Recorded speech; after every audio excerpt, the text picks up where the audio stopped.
Last week we explained the suppression of the unarisen, unwholesome status,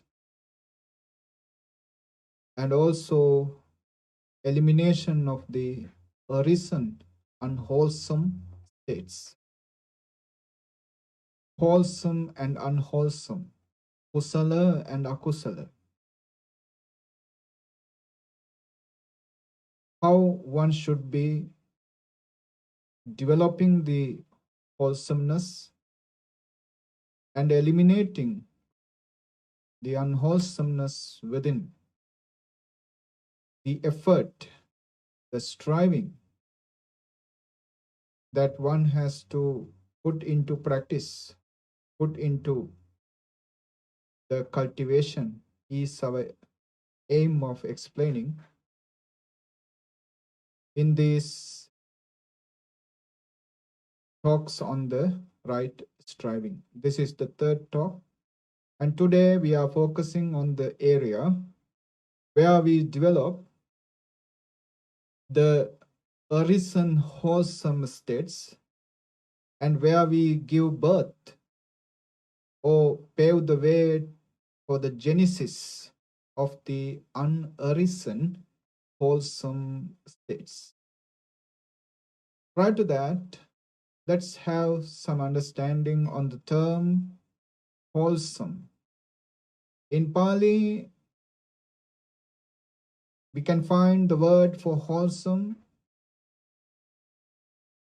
kusala, kusala, which is a very meaningful term in that it says ku means bad, something ugly, something non-important or not useful. Ku means simply bad, ugly, unwholesome. And sala is to destroy. So kusala means to destroy the bad, to destroy the unwholesome. What is this bad? The bad for the nibbāṇa, bad for our liberation, for our joy, bliss, and happiness. So when you destroy, which is bad for our liberation from suffering, what you gain is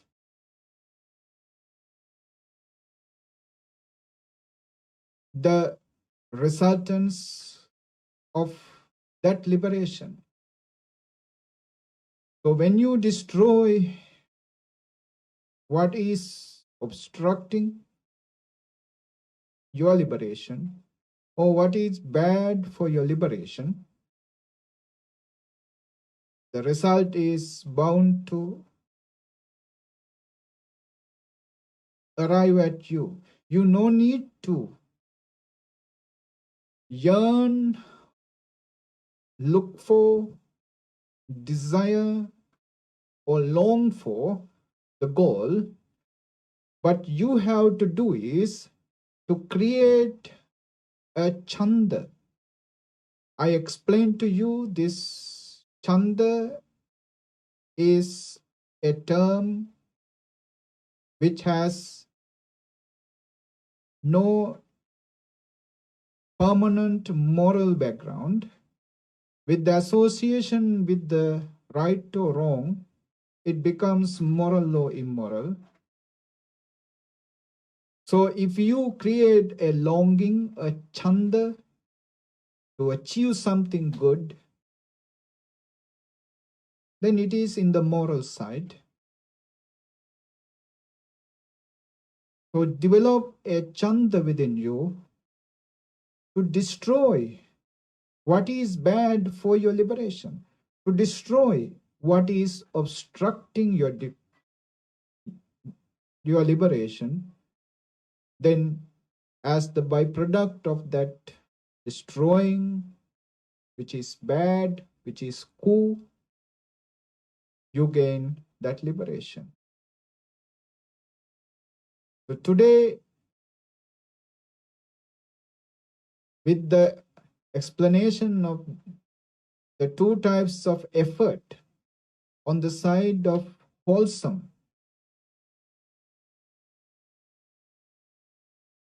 we have to clarify, we have to understand that the wholesome or the kusala in Buddhism is nothing other than the actions, the deeds we engage upon to destroy what is bad for our liberation. If we are not liberated until now, it means bad for the liberation is very much active, powerful, dominant within us. We are not strong enough. We don't have that psychological, ethical strength to destroy which is bad for our own liberation. So kusala is to destroy the bad. Ku, bad. Sala, to destroy. Kusala. Now, when the Buddha explains this cultivation on the striving, the effort on the good side, kusala side, he says,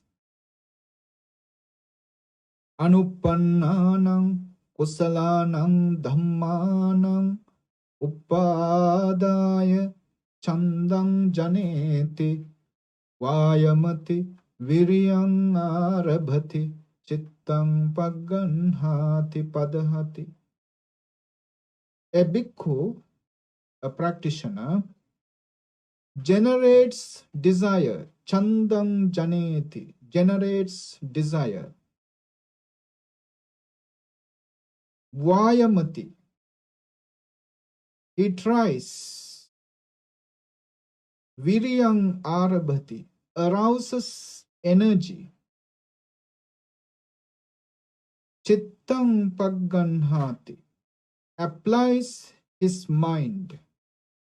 His mind is totally applied on that striving. Padahati, strives.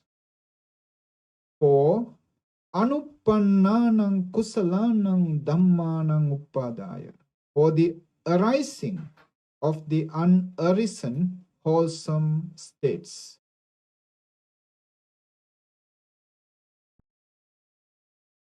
Thus, striving is uppannānaṁ kusalānaṁ dhammānaṁ titya asammosāya bhiyo bhāvāya vepullāya bhavanāya paripurya chandam janeti vāyamati viriyam ārabhati cittam pagganhāti padahati. A bhikkhu generates desire.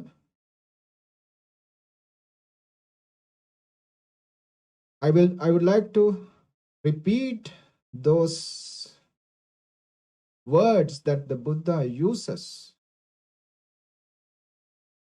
to explain the way that one applies his effort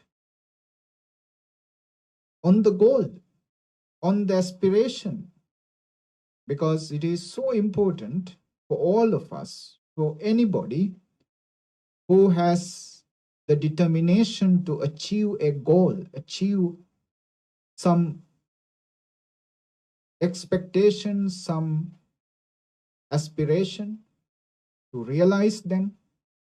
He has to have that iron within him, that strength within him to achieve that goal, not for the weaklings, but for the strong-minded.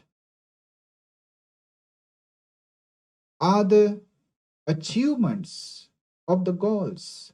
Higher the goal you aim to achieve, you must have the stronger iron strength within you. So Buddha clarifies very clearly with these words how you can develop such a strength within you. With these words, he says, Chandang Janeti. First, you have to have that desire, that longing within you. Chandang Janeti. If you don't desire, stronger that desire becomes,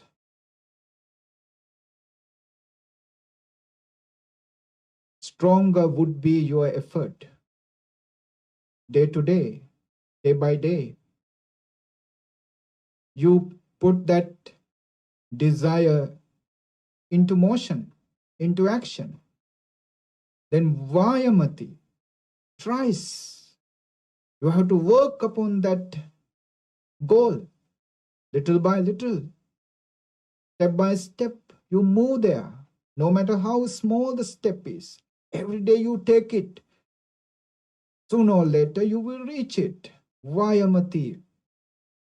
Put that effort to take a simple, singular step towards that goal. It is a marathon, one step at a time. So, for any achievement, spiritual or material, worldly or supramundane, for any achievement, there must be the effort, vayamati, viryam arabhati. He initiates. He doesn't give up. No journey would be completed if someone doesn't have the courage to begin it. Viryam arabhati. Chittang pagganhati. He applies his mind. He concentrates his total awareness on that goal. Padahati. He has this striving. So, for the unarisen, wholesome states to arise, and also for the arisen, wholesome states to flourish. These arisen, wholesome states should not be neglected. Now we have our skills. If we are to ignore those skills, in one of the suttas, Buddha says, it is like you bring a very polished, bright, clean bronze plate from the market. Now, bronze is something, if you ignore, with the time, it starts getting tarnished, polluted, and decay. So the skills that we arrive to this life are something not to be neglected. They are to be polished. They are to be practiced. So Buddha says, if you have certain set of wholesomeness within, you have to preserve them. You have to protect them. It is your birthright. It is your inheritance. Those wholesome states you have been practicing in your past lives.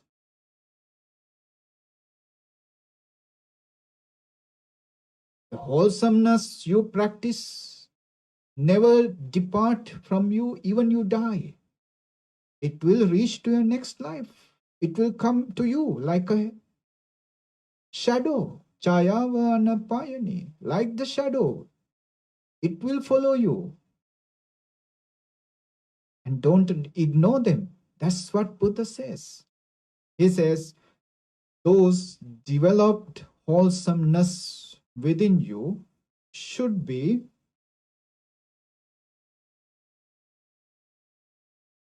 maintained for the titiya, for the continuance, asammosaya, for the non-decay, bhiyo bhavaya, for the increase, vepullaya,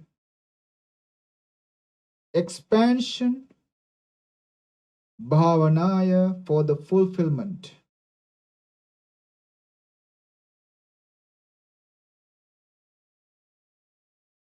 You have to maintain such a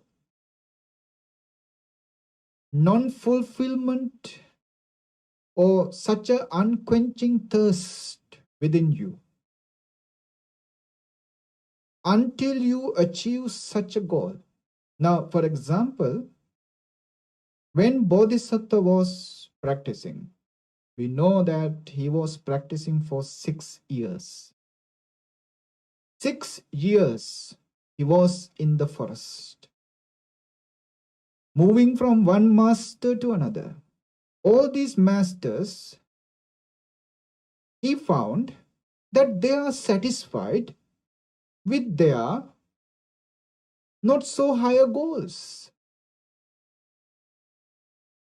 Some are satisfied with certain developments of mental powers, and they are not putting any effort to go beyond it. What is the difference between the Bodhisattva, the Buddha to be, and these masters? These masters were satisfied with small goals, small lower level liberations. But the Bodhisattva was not satisfied with them. He was aiming for the top of the spirituality, the Everest of the spirituality, not the small mountains. That's why he could reach there. If the Bodhisattva was to be satisfied, feeling fulfilled with his small achievements, we won't have a Buddha today. A Buddha would not arise in this world. He had an unquenching thirst for the ultimate liberation, not the so-called liberation on the way. The supreme liberation was his gain, was his aim to gain. That's why we got a Buddha today. So 45 years when Buddha was teaching Dhamma, he persuaded his disciples to practice unrelentlessly, uncompromisingly, to put their effort continuously, repeatedly, at the stake of even their lives, even their very lives. They were committed, they were persuaded to commit on the practice of giving birth, giving the origin to the unarisen wholesome states, and flourishing, developing, continuing on the arisen wholesome states. And when they are practicing this, cultivating on the wholesome side, unknowingly, as a byproduct, They were eliminating the unwholesome which has already arisen, and they are thwarting, stopping the unarisen unwholesome. I hope you get this. When they are practicing the wholesome, practicing to develop the arisen wholesome and to thwart the unarisen wholesome, and to arise the unarisen wholesome, as a byproduct, unintentional result, they eliminate the arisen unwholesome and thwart arising of the unarisen unwholesome. In short, when they are developing the bright, good, wholesome side of the life,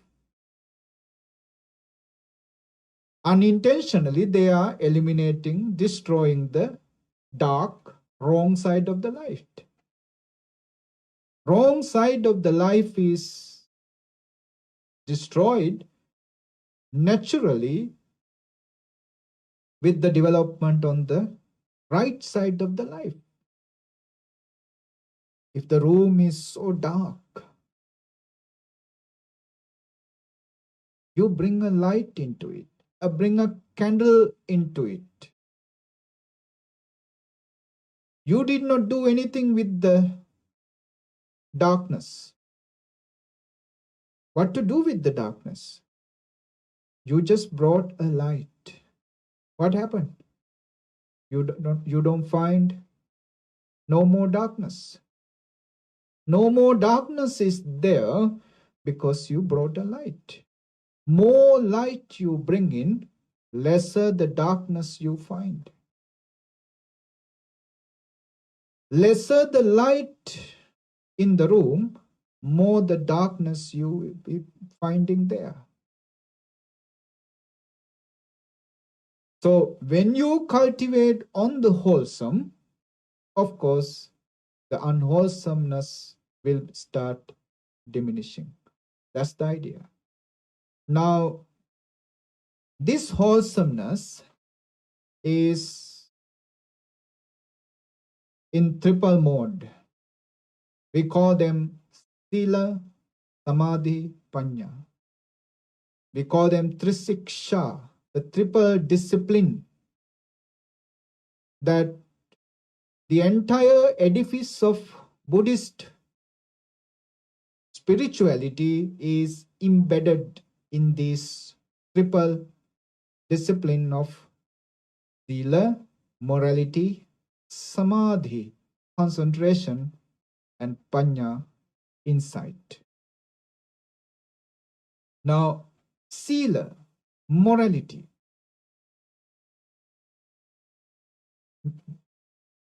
Basically, there are two categories: mundane or worldly morality, Lokiya Sila, and the supramundane morality, Lokuttara Sila. What is mundane morality? The precepts we observe, you observe, beginning with the 5 precepts. Then comes the 8 precepts. Then the 10 precepts. Lay people can observe them. Then when somebody initiates his monastic life, he becomes a novice. Samanera, novice. Male or female. So the 10 precepts of a novice, Samanera Sila. Then come the higher ordinated monks or nuns precept. We call it Upasampada Sila. These are the categories, major categories of sila, morality, we can find in Buddhism. Sila, creating the psychological background where one can develop his concentration and wisdom. This is the background. This is the foundation of spiritual life.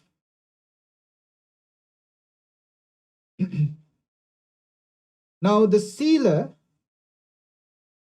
which have been arisen are the sila that you have observed and preserved. If you have observed the 5 precepts and preserving it, that is the sila which has arisen, upadha, to you. Now what you have to do? Work hard upon it. No matter what, you preserve it. 5 precepts. Every day at night, prior to sleep, you can check. Today, did I tell a lie? Did I harm anyone physically, verbally? Did I get drunk? Did I misbehave on my sensual pleasures? Being selfish? Can have some reflection and check whether I have preserved my precepts. 5 precepts. That is the precept which has arisen for you. That is the precept you have to maintain. If even 5 precepts haven't arisen for you, so it means none of the precepts, none of the sila has arisen for you. You have to work.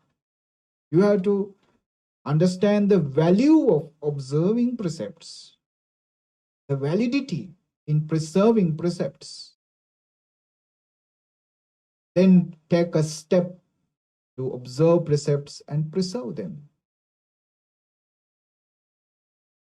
If someone were to observe the Upasampada Sila, the precepts of a higher ordinated monk or a nun, this Upasampada Sila contains all the rest of the precepts.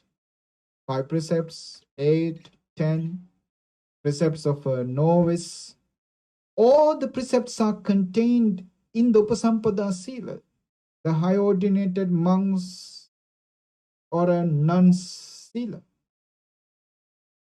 So for him, all the rest of the precepts are arisen for him.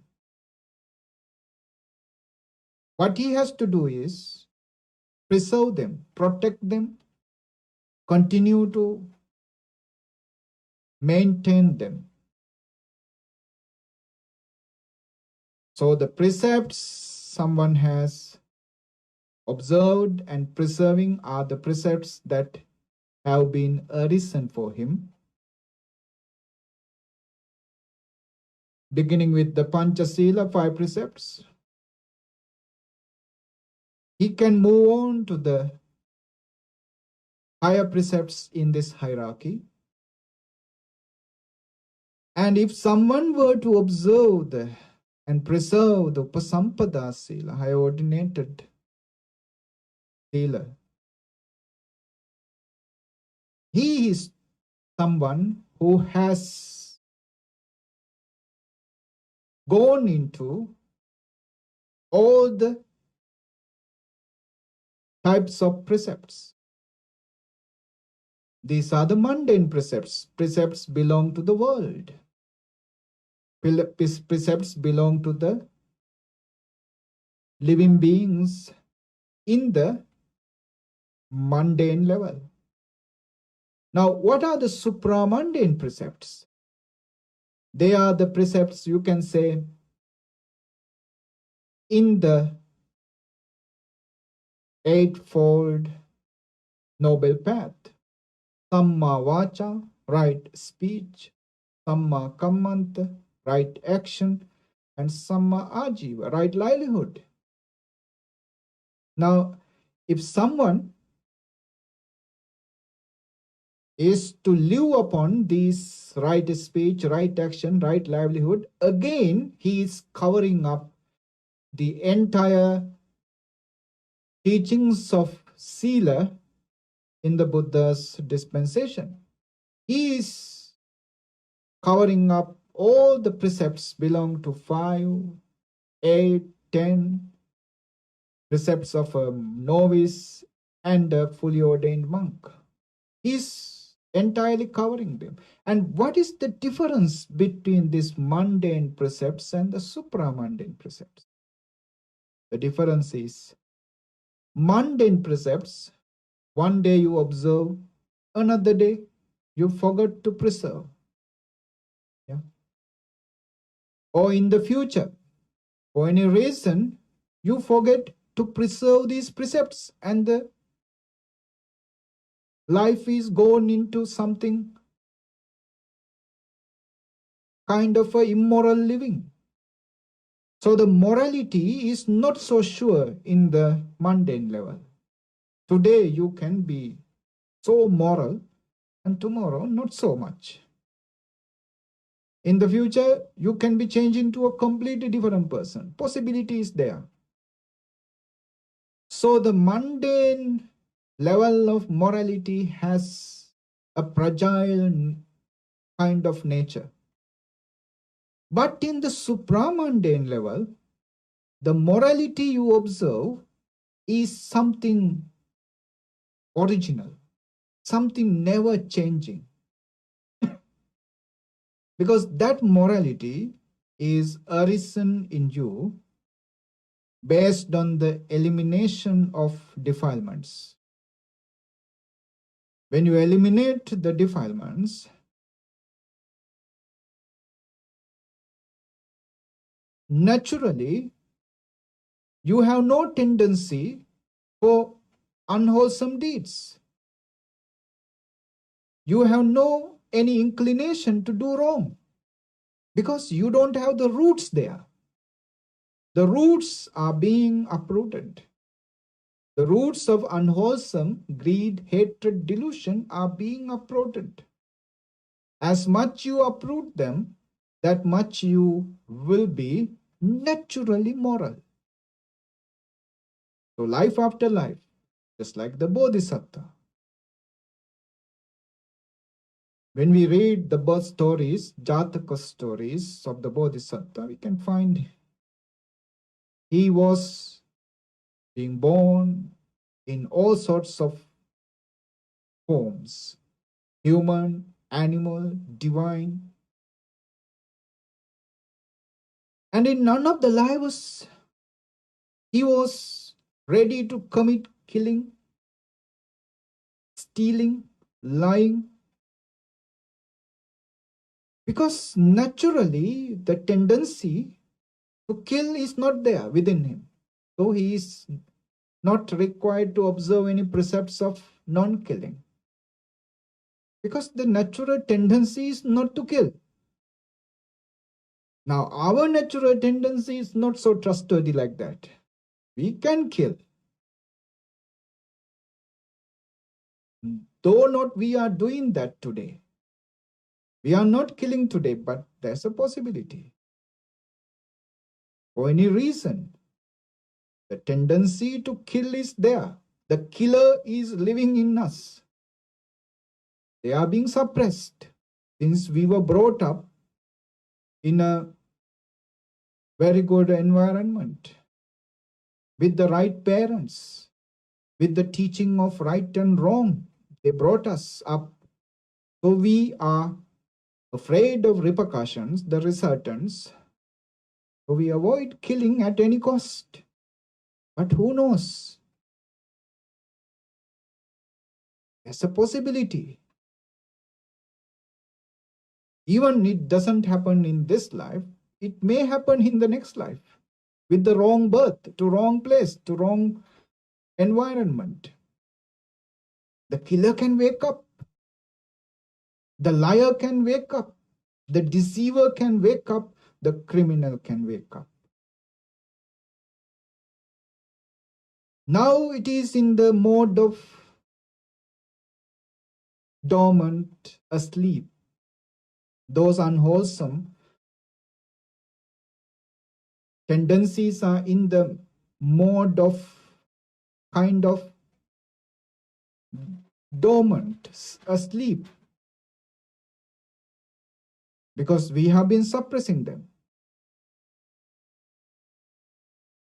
Therefore, the precepts that we observe, the moral precepts, though they are valuable, that morality is not so permanent within us. The permanency happens with the elimination of the tendencies, the asavas, the latent tendencies within us. With the elimination of those defilements only, the supramundane morality can occur within us, not in any other way. So the sila that has arisen in you and the unarisen in you, and these two types of sila, the sila in the worldly, mundane level, and the sila in the supramundane level, is what we explained. Then we come to the samadhi, concentration. Now, concentration also twofold, as mundane level concentration and supramundane level concentration. Right? Before that, it is better we understand the triple mode of concentration. Kamavachara samadhi. Whatever concentration you gain, being stuck, while stuck in the realms of sense pleasures, for example, you can practice at home. There is a certain concentration is there. And that concentration is there even without practicing. When we are doing something with so much of attention, awareness, certain percentage of concentration is there. Higher the percentage of concentration within us, faster we learn, faster we memorize, faster we get educated, faster we develop in our educations. So the concentration is there. So that concentration has nothing to do with nibbāṇa or any kind of wholesome side of the life. That concentration is kamavachara concentration. The serenity or the concentration belong to the realms of sensual pleasures. Then comes the rupavachara samadhi. Concentration belong to the fine material realms. Then the arupavachara samadhi, concentration belong to immaterial realms. Again, this concentration is threefold with the hierarchy of the development. First one is parikhamma samadhi, preliminary development, preliminary concentration. That is when you start practicing meditation, your absorption is on the way. So it is something on the way to achieve. We call it parikhamma samadhi, on the way to gain. Not there with you now, it is on the way. Parikhamma samadhi, preliminary concentration. Then comes the upachara samadhi, access concentration. It means the concentration is in the neighborhood. Your mind is getting established now, closer to the absorption, closer to the samadhi. It's in the neighborhood. It is in the vicinity. So we call it parikhamma upachara samadhi. Next one is appana samadhi, concentration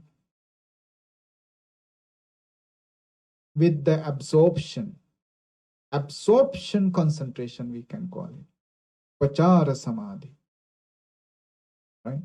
So Buddha says parikamma samadhi, preliminary concentration, and upachara samadhi, access concentration, belong to the realms of sense pleasures. It belongs to this world.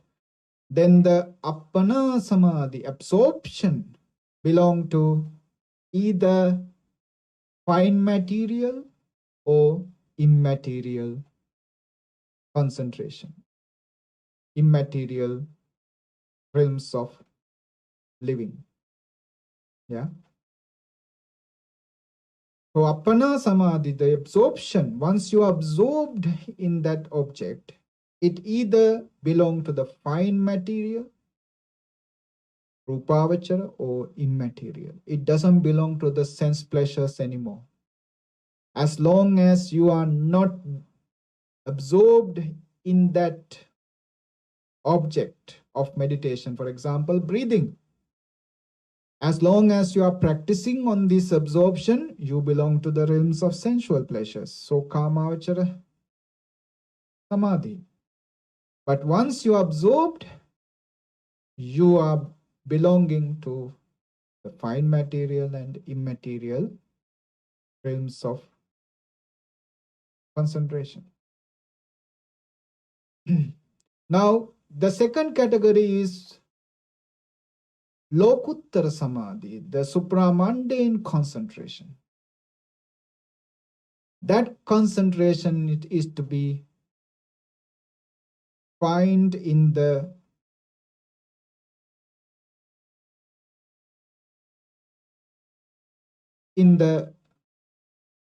Eightfold Noble Path with the three factors, which is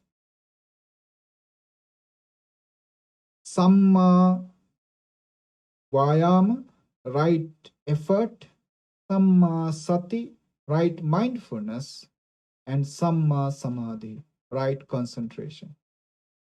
These triple factors represent the Samadhi, the serenity in the supramundane path.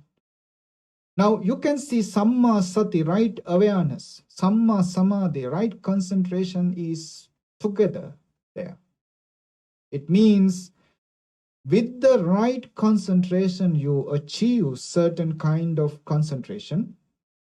With the right practice on the concentration, after that achievement of the concentration, you observe the factors of these concentration in the eyes of impermanent, misery, and non-self.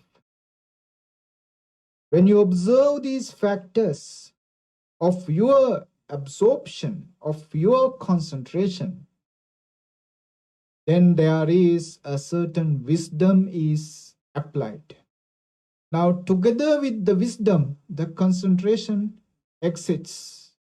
That concentration is what do we call the supramundane concentration.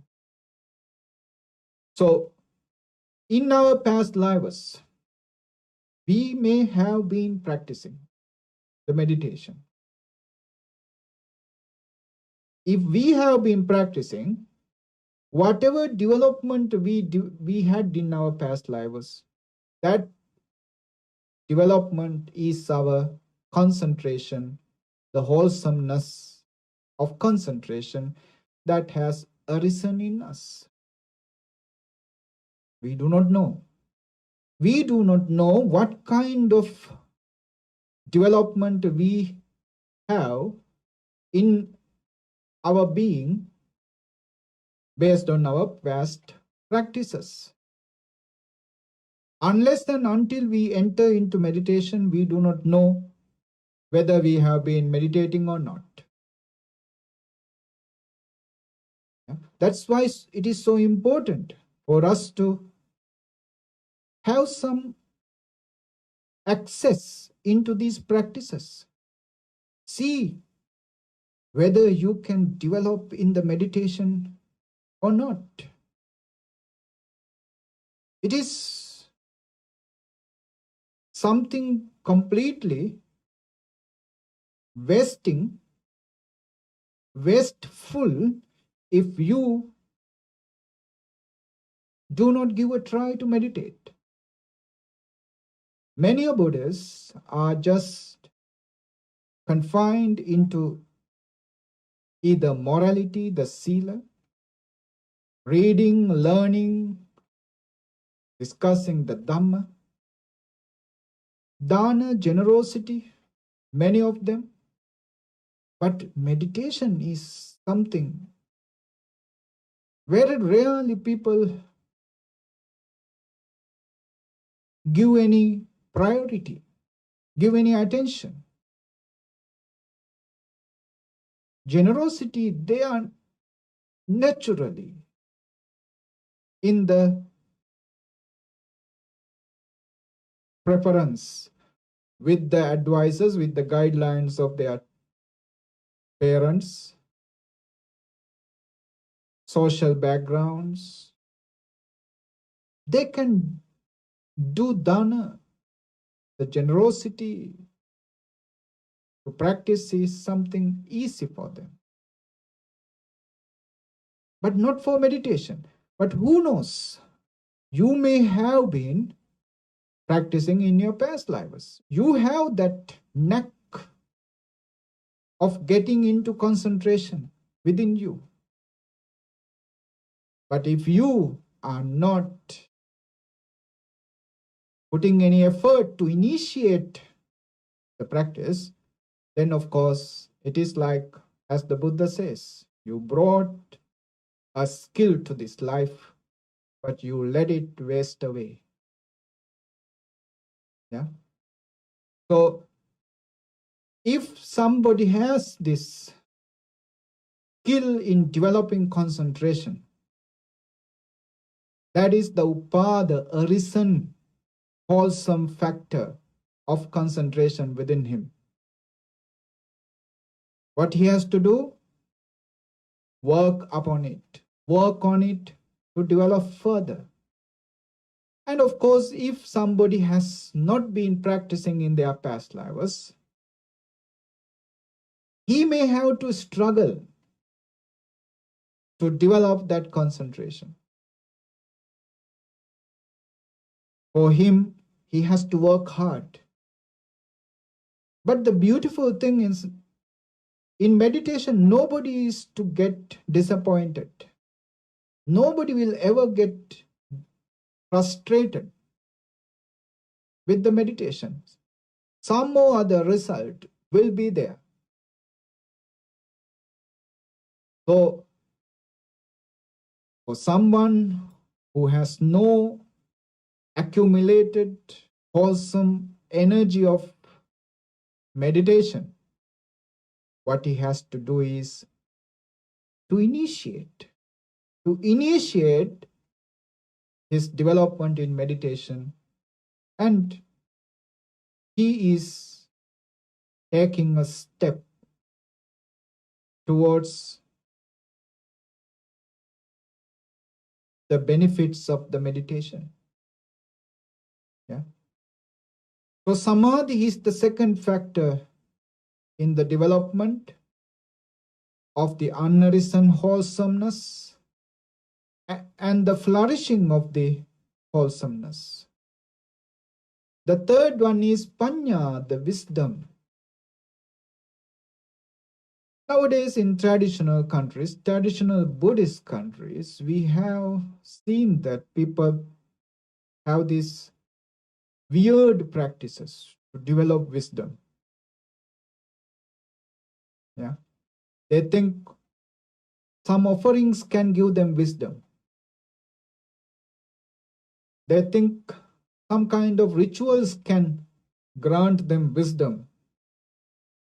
I can say it is just wasting their energy and time for useless and unnecessary methods.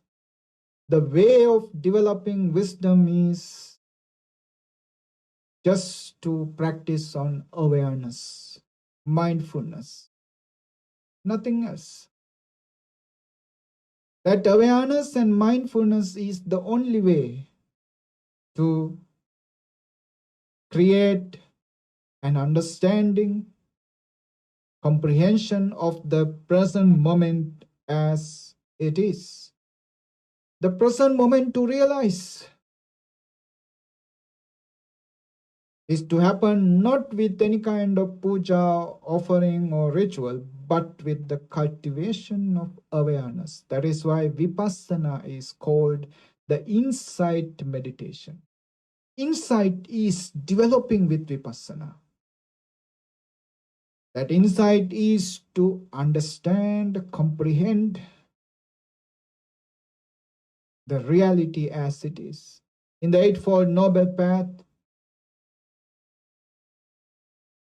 the practicing of insight, development of insight is limited to two terms of Sammaditti, right view, and Samma Sankappa, right thoughts. Of course, right view and right thoughts are always go hand in hand, go together. Now, right view and right thoughts arise in the person who is capable of observing the present moment as it fundamentally, truly is. Not as somebody else taught to you, not as any conceptually created background, but as it really is seen by you. Buddha says, any moment, if it is seen as it actually is, has three factors, three phenomena, three qualities. They are impermanent, anicca. If we hold on to that impermanent, dukkha, misery, and there is no self, or there is no my or I, but just an incident. It is impermanent, it is misery, and it is non-self. These are the true characteristics in any given moment for anyone. Understanding that true nature in that given moment is the arising of wisdom, belong to supra-mundane. That wisdom is contained with right view, sammaditthi, and right concepts, right thinking, samma sankappa.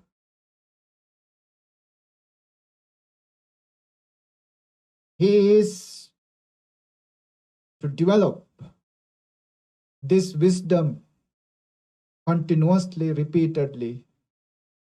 One day, that wisdom is bound to liberate that person. This is the wholesomeness. This is the wholesomeness that one should strive to flourish. If it has been arisen already in him, this is the wisdom one should strive to give birth, create within, if it is not already existing within him. And with the arising of this wholesomeness, unknowingly, unintentionally, he is eliminating the arisen unwholesomeness and stopping the arising of unarisen unwholesomeness. The bad is naturally destroyed with the arising of good. So this is the conclusion of the four strivings, four Sammappadhānas, four efforts, four right efforts. They are the effort, singular virtue, directed for four cultivations, four types of developments.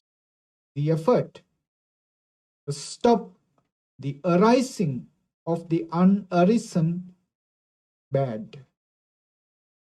The effort to destroy the arisen bad. The effort to arise the unarisen good. The effort to flourish, to develop the arisen good. Four Sammappadhānas. With this, we finish one of the important group of Sattis Bodhipakkhya Dhamma, 37 enlightenment factors of nibbāṇa. So these groups of striving is supporting for the rest of the virtues to arise, to flourish, to develop, to lead one to nibbāṇa.